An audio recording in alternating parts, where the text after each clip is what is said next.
Welcome to English Podcast Real Life.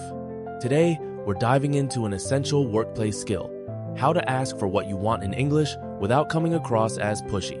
Why do so many PO Planetive speakers included find this so tricky? Great question. Many professionals worry about damaging relationships or appearing selfish. But interestingly, research shows that being clear and direct, when done appropriately, actually builds respect and trust at work. Absolutely. Harvard Business Review reported that assertive communicators are not only 60% more likely to get what they request, but they're also seen as more competent. That's a powerful incentive to learn these skills. Exactly, and it's all about balanced assertiveness without aggression. Language plays a huge role in striking that balance, which brings us to the heart of our discussion. Let's talk about practical language. Many learners default to I want, which can sound demanding. What are some alternatives that sound both polite and professional? Instead, try phrases like, would it be possible to, or I was wondering if you could. These soften the request and show respect for the other person's time and authority. I love, here's what I'd like to propose, or what I'm hoping we can do is. These frame your request as a suggestion rather than an imposition. Exactly. And if you want to foster collaboration, use how would you feel about. That invites input and shows you value their perspective, which is especially effective in team settings. To illustrate, let's role play. Imagine I'm the employee and you're the manager. You ask if the report's ready for Friday. Sure, Emma, is that report ready for Friday? I appreciate you checking in. I was wondering if we could extend the deadline to Monday. I want to ensure the quality meets your expectations. Would that work for you? That's a perfect example, clear, respectful, and confident. You highlighted your commitment to quality, which frames your request positively.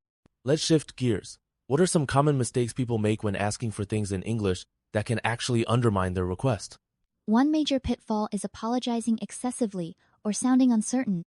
For example, starting with, I'm sorry to ask, or it's probably not a good idea, but can make you seem unsure of yourself.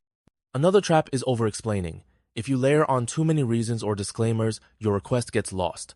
Clarity is key. State what you need politely and wait for a response. Exactly. Remember, English speakers appreciate directness when it's delivered with warmth. Being overly vague can actually confuse your listener and make your request less likely to succeed. Stories often drive the point home. Can you share an example where changing communication style made a difference? Absolutely. One client, Marco from Brazil, used to agree to every task and felt overwhelmed. After learning polite, assertive requests, he finally told his manager, to meet this deadline, I'll need support with data analysis. Could we discuss reallocating some tasks? And the outcome? His manager respected him more and provided the help he needed. It's a clear example. Asking for what you want isn't just about personal benefit, can actually enhance your reputation and effectiveness at work. Let's dig into the balance between being assertive and being aggressive. How can someone tell if they're crossing the line? Assertiveness means expressing your needs clearly while still respecting others. Aggressiveness, on the other hand, ignores the other person's feelings or position. For example, I need this now can feel demanding, whereas would it be possible to invite dialogue?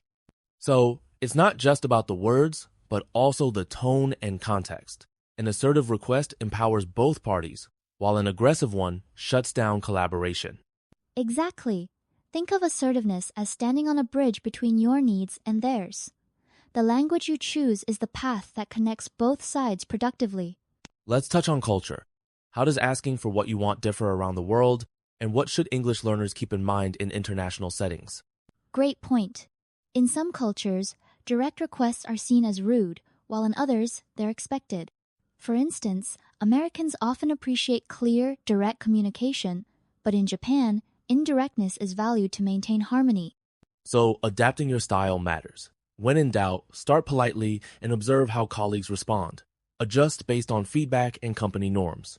And if you're ever unsure, you can preface your request with, I'm still learning workplace communication here, so please let me know if this isn't the right way to ask. That shows humility and openness. Let's make this interactive. Practicing in safe environments builds confidence. Can you walk us through a quick exercise? Absolutely. Imagine you need more time for a project. Formulate a request like, would it be possible to extend the deadline to next week so I can ensure it meets our standards? Practicing out loud helps reinforce these patterns. Here's another. If you want to join a new project, try. I'd love to contribute to this initiative. Is there a way I could get involved? Exactly. The more you repeat these structures, the more natural and automatic they'll feel in real situations. Let's debate for a moment. Some say being as direct as possible is always best. Do you agree? Not entirely. While directness is valued in many workplaces, too much can seem insensitive, especially across cultures. It's about reading the room sometimes. A softer approach is more effective. That's true. For example, saying, I need this by 5 p.m. might work in fast-paced industries, but in more relationship-focused environments, would it be possible to have this by 5 p.m.? Preserves goodwill. Exactly. The best communicators adapt their style to fit the situation and the individuals involved. Let's wrap up by summarizing. Asking for what you want in English is a skill anyone can learn. What are the key takeaways for our listeners? Use polite, structured phrases. Avoid excessive apologies or over-explaining. Practice regularly, and remember, clarity is kindness. Your requests are valid, and delivering them with confidence benefits everyone. And as we've discussed, real-world practice role plays, recording yourself, or even mirror exercises will make these skills second nature. Don't forget to pay attention to cultural cues and adapt your approach as needed.